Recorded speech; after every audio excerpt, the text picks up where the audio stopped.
اور تسا سوچ بھی نہیں سکتے حضرت انسان نے کنے کو فتنے فساد برپا کیتے نے حضرت انسان نے کنی کو جناب فتنے تے فساد اس انسان نے دنیا دے اوپر پائے نے آؤ لوگو ذرا بڑی محبت دے نال سننا حالے دنیا نوی نوی بنی ہے نوی نوی تخلیق ہوئی ہے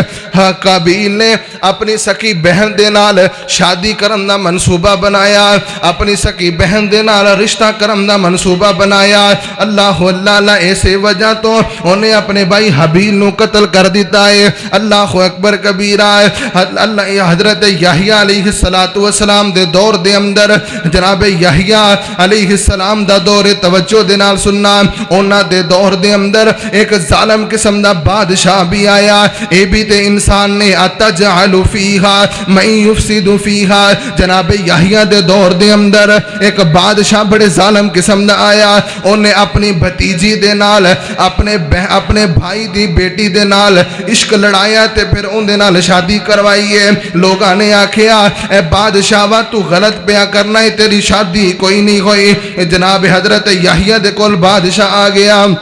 اور آ کر کے فتوہ لین واسطے آیا اے اللہ دے نبی جی سانو جناب کوئی فتوہ دے وہ نہ کوئی جائز طریقہ ہو جائے جناب یحییٰ پیغمبر فرماندے نے فرمایا او تیری بیٹی بجائے تیری شادی درست کوئی نہیں تیری شادی صحیح کوئی نہیں اللہ اکبر کبیرہ پھر کیتا کیے اس بادشاہ نے اپنے سپاہیوں نو بلا لیا اپنے حواریوں نو بلا لیا انہیں اللہ دے پیغمبر جناب یحییٰ نو شہید کروا دیتا اتجعل اتجعل فیہا من یفسد فیہا اللہ سونیا نہ بنائی انہاں نو فتنے پا دیں گے فساد پا دیں گے